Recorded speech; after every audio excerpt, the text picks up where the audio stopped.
Bom dia, boa tarde, boa noite. Deus nos abençoe, Deus abençoe nossa família, nossa vida. Hoje nós vamos uma pequena reflexão sobre o livro de Efésios, a carta de Paulo ao povo de Éfeso. Mas antes de entrar na carta, a gente não poderia deixar, de falar sobre essa cidade, que hoje é uma grande ruína, Éfeso, hoje, que a gente fala que está situada na Turquia. A cidade de Éfeso era a maior e mais rica cidade da Ásia Menor naquela época. Tem gente que chama de grande metrópole, com aproximadamente 200 a 300 mil habitantes naquela época. Para você ver a grandeza, hein? E ela tinha uma localização maravilhosa, porque tudo tinha que passar por Éfeso. Turista, o povo todo, o comércio de lá era muito bom, né? A localização dela era realmente estratégica, chamado-se até de corredor do mundo ali.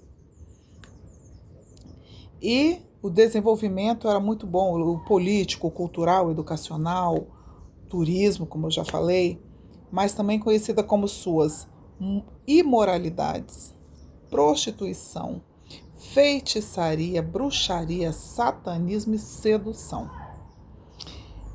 Essa cidade, nela vivia-se romanos, gregos, judeus e povos de outras regiões ali naquele lugar. E também tinha crenças ali variadas. Os judeus ali eram minoria, o povo judeu era o mínimo. Tanto que quando Paulo chegou lá pela primeira vez que ele passou a primeira vez, foi uma coisa rápida, e depois quando ele retornou, ele encontrou apenas mais ou menos, foi o que eu consegui puxar, se tiver errado vocês podem buscar aí, tinha mais ou menos só umas 12 discípulos lá, para fazer a obra de Deus naquele lugar grandioso. Já são os 12. É quando Paulo chegou lá, pela segunda vez, na sua segunda viagem missionária, que ele teve lá. E ao retornar, ele começou pregando lá em sinagogas. E ele chegou lá junto com, deixa eu ver o nomezinho aqui, ele chegou junto com a Priscila e Áquila, que era um casal de judeu crentes que ele conheceu lá em Corinto, que foi junto com ele para assim ajudar, na obra do Senhor lá em Éfeso. E essa cidade também, ela era muito famosa. O ponto turístico dela, ela foi até falado que lá dentro dessa cidade tinha uma grande estátua, um templo muito grande lá que eles adoravam essa tal de Artemis ou Diana, uma deusa, chamava-se deusa da fertilidade. Até diz que essa deusa era grandiosa, fizeram uma estátua muito grande dela, mais ou menos assim, acho que tinha uns 30 metros, grandona, tinha vários seios, e chamava-se deusa da fertilidade. Aí, por todo mundo adorar essa deusa e tudo, o comércio se envolvia muito em torno dessa deusa, então vendia-se muitas coisas ali em nome dessa deusa, né? Então aí quando Paulo chegou nessa cidade, aí já começou, quando Paulo chegou e começou a falar de Deus e começou a ganhar pessoas para Deus, aí o negócio começou a pegar nessa cidade, que já já a gente vai começar a ver aqui. E como havia, poucas pessoas lá, esse pouco de gente que Paulo achou lá, eles ainda nem eram batizados, nem era batizado com o Espírito Santo, eles foram batizados por João Batista, mas ainda não conhecia o Espírito Santo de Deus ainda, não tinha ouvido falar, não sabia, era batizado nas águas, foram batizados nas águas, essas 12 pessoas que ele encontrou lá, por João Batista no passado, né? E aí vamos lá. Aí já no primeiro capítulo, só para vocês terem entendimento da cidade, que hoje está em ruínas, vocês podem procurar saber lá. Existem muitas coisas que é arqueológico lá. É um sítio arqueológico, acho que virou lá. Tá. Aí a carta de Paulo que ele escreve, logo no primeiro capítulo, eu achei muito interessante. Eu vou logo confessando a vocês que foi o livro da Bíblia que eu li e que achei assim muito importante, um dos mais importantes que eu achei esse livro, mais completo, porque ele nos dá muito ensinamento, a gente tira muita coisa boa. Você começa a ler, você começa a se envolver, você vê a necessidade que até hoje a gente tem de pegar esses ensinamentos de Paulo. Então, é muito rico. Então, no primeiro capítulo, a gente já vai ver ali Paulo já exaltando a Trindade. Já fala da Trindade. No primeiro capítulo, ele fala de Pai, Filho e Espírito Santo. Eu achei lindo. Ele fala de Pai, eu anotei algumas coisas, porque consigo gravar tudo. Pai. Ele fala que o Pai nos abençoou com todas. Eu achei isso muito interessante. Que Deus Pai nos abençoou com todas as bênçãos celestiais. Então isso falava muito na minha cabeça, Lorei, todas. Não é uma, não é duas, não tem limites, não tem metade, são todas as bênçãos celestiais. Ele nos abençoou, nos abençoou. Já vem de cara falando do Pai aí, engrandecendo. E que ele nos escolheu com o grande Deus. Ele nos escolheu antes mesmo da fundação do mundo. Olha que importância que nós somos para Deus, gente. Ele nos escolheu antes da fundação do mundo. Nós somos projeto de Deus. Tem muitas coisas que a gente ainda não entende. A gente não, o humano da gente não consegue entender esse plano perfeito de Deus para nossas vidas. Mas ele nos escolheu antes de fundar esse mundo, antes de fazer qualquer coisa. Nós já estávamos lá. Olha que coisa rica. Isso está tudo lá no primeiro capítulo de Éfeso. E também nos tornou filhos, nos adotou. Como nós somos projeto dele, ele já nos adotou como filhos dele. Se somos filhos, aí vem na minha mente, se somos filhos de Deus, somos herdeiros. Herdeiros do rei, do grande rei. Nossa, a gente precisa muito entender isso. É difícil, às vezes, para a gente captar todas as coisas, mas é isso que Paulo tenta passar isso na carta de Éfeso, que nós somos muitos amados. Nós somos amados por Deus, um amor tão grande. Aí ele já vem falando do filho, ó, no primeiro, que enviou o filho dele para sofrer, para morrer por nós, por amor a nós. Ele enviou o único filho dele. Olha o plano, hein? Olha o plano. E enviou o filho dele quando tudo parecia perdido. Não, tinha a carta na manga, mandou o filho dele para morrer por nós na cruz. Ó, isso tudo no primeiro. E morte de cruz para que fôssemos livres e perdoados. E perdoados. Cristo reina sobre todos os governos, e já fala todos os governos, todas as autoridades, então não há Deus maior. Não há Deus. A gente acha assim, fulano é rei dali, é príncipe daqui, é não sei o quê. Acima dele tem o Todo-Poderoso nosso Deus, grande Deus. E fala do Espírito Santo, falou de Jesus e fala também do Espírito Santo, que o Espírito Santo é a garantia que nós recebemos de que Deus prometeu ao seu povo. E ele revelou isso para nós. Ele revelou isso para nós. E é o que nos dá sabedoria, deixou o Espírito Santo. Jesus veio, morreu, ressuscitou e deixou o Espírito Santo dele conosco, para nos ajudar, para ser nosso companheiro, para nos tem a sabedoria para nos dar os dons, tem os dons que nós precisamos ter, buscar. Ele deu a cada um segundo a tua vontade. Cada um tem um dom que o Espírito Santo de Deus deu. E fala também sobre que a igreja é o corpo, nós, a igreja é eu, a igreja é você. E Cristo é a cabeça. Cristo é a cabeça, mas eu e você, nós somos o corpo que junto, nós fazemos parte do corpo, que junto vai ser o todo. Isso é muito importante a gente saber que a gente faz parte de um corpo e que Cristo é a cabeça. O capítulo 2, ele já vem, ele fala que antes nós éramos mortos pelo pecado, antes de Jesus vir. Nós já éramos condenados, né? Depois que Jesus veio, depois que a gente conheceu a Jesus, conheceu, aceitou a Jesus, viramos uma nova criatura.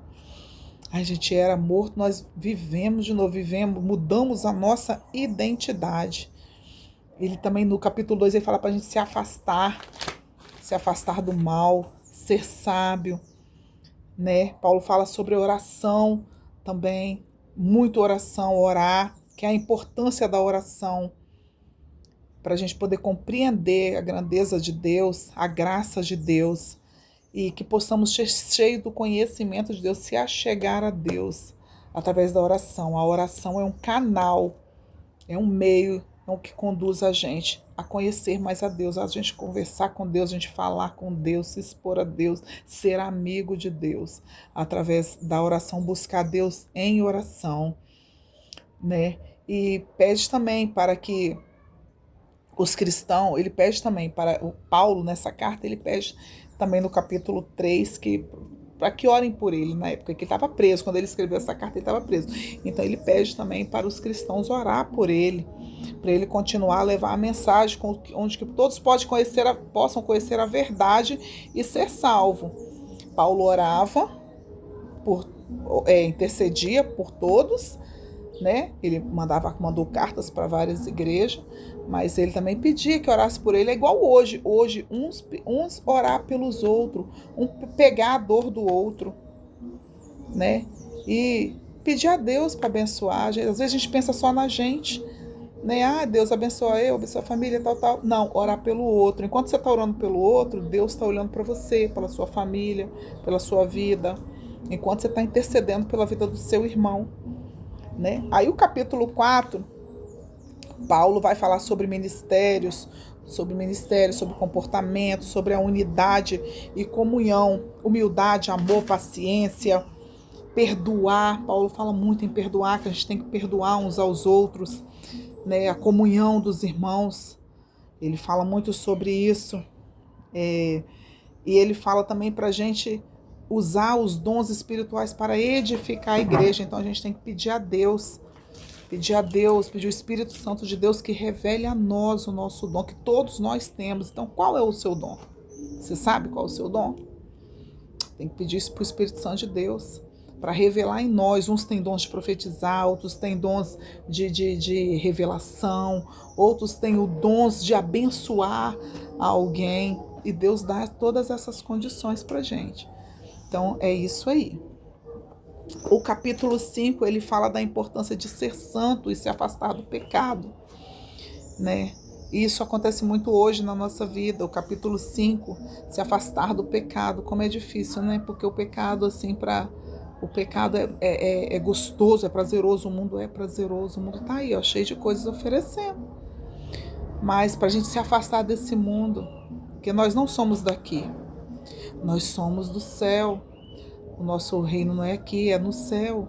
Então a gente tem que se santificar todos os dias. É fácil? Não, é difícil. Falo para vocês que é uma luta que a gente tem entre a carne, com a carne, porque a carne ela pede aquilo ali, pede as coisas mais fáceis, o mundo. Mas nós temos que matar a carne e viver no Espírito, né? O capítulo 5, esse é o capítulo 5. O 6, ele fala como devemos lidar com as dificuldades da vida cristã. Que não é fácil ser crente, gente. Não é fácil você ser crente. A gente é muito julgado. A gente é julgado. A gente tem que saber muito lidar com essa fase. Como ser crentes, né? E como também se proteger contra as forças espirituais do mal. Como? Se revestindo da armadura que Deus dá. O capítulo 6, esse daí já é o finalzinho, deixa eu ver se eu pego aqui. Capítulo 6, falando para a gente se revestir. O capítulo 6, o verso 11, ele fala assim, ó, revestíveis de toda a armadura de Deus, para que possais estar firmes contra as astutas ciladas do diabo. Porque não temos que lutar contra a carne e o sangue, mas sim contra os principados, contra as potestades, contra os príncipes das trevas deste século, contra as hostes espirituais da maldade e nos lugares celestiais. Aí ele fala, ó, tomai, portanto, tomai toda a armadura de Deus para que possais resistir o dia mau e, havendo feito tudo, ficar firme. Ficar firme. Estais, pois, firme, tendo cingido os vossos lombos com a verdade e vestida a couraça da justiça. A couraça da justiça. E calçado os pés na preparação do evangelho da paz, tomando sobretudo o escudo da fé. O escudo proteção. Cada um aqui tem o seu significado. Cada uma dessa armadura ela tem um significado. Ele fala também do capacete da salvação e a espada do Espírito Santo, que é a palavra de Deus, onde devemos ler a palavra, pedir o Espírito Santo de Deus o entendimento da palavra. Esse livro de Efésios, ele faz a gente, como crente, ser melhor. A gente lê ele a gente aprender todos os dias como lidar com situações. Ele fala sobre filhos, sobre educação de filhos, sobre educação familiar, esposo com esposa. Ele fala dos dois, tá? Ele fala aqui para a esposa, eu acho que é no capítulo 4, que ele fala, isso no capítulo 5, os deveres conjugais. Ele fala da mulher e fala do homem, como que se deve proceder. A mulher, ela deve ser, fala aqui, ó, submissa ao marido, mas o marido também ele tem que amar a mulher, amar. Ele só fala que tem que amar a mulher como a ele mesmo. Se o marido ele ama a esposa como ele mesmo, se ele tem amor por ele, e esse amor ele pode falar assim, não, eu amo a mulher como seu homem. Ele não tem nada para fazer de errado, gente. Aí que mulher que não vai ser submissa a um homem desse? Então, é tudo isso daí lendo. E só para finalizar, escrevi um pedacinho aqui que a carta de Efésios, ela é um tesouro de ensinamentos para vivermos uma vida de maneira digna e fortalecer a fé, encorajando-nos a viver em santidade, amor e maturidade espiritual. Isso que é o livro de Éfeso que nos ensina. Eu falo para vocês, quem puder, dar uma lida, dar uma pesquisada a mais um pouco, não vou falar mais, porque senão o vídeo vai ficar muito longo, mas procure ler isso daqui, para a gente ser um ser humano melhor, a gente se chegar mais a Deus, a gente ter amor ao próximo, saber nos conduzir dentro do nosso lar, com os nossos irmãos, na nossa igreja, com os nossos, né? Para a gente conseguir nos livrar desse mundo aí, passar por esse mundo aí que é tanta maldade, tanta coisa que nos chamam, né? Que grita, que a nossa carne grita para fazer. Mas quando você vem aqui ler e vê o amor que Deus tem, vê o que Paulo passou e tenta passar para nós, que Paulo, ele entendeu o amor de Deus, ele entendeu o que Deus quis dizer para ele, tanto que ele fala que ele é prisioneiro de Cristo. Olha só, Paulo fala que ele é prisioneiro de Cristo, mas por amor ao outro, ao próximo. Paulo amava o próximo, né? E é isso que ele tenta passar para a gente, ele entendeu o amor de Cristo, e que possamos entender esse amor, entendendo esse amor e tendo, a gente também consegue. Amém? Deus nos abençoe, Deus nos dê sabedoria no conduzir, Deus nos dê um bom dia, uma boa tarde.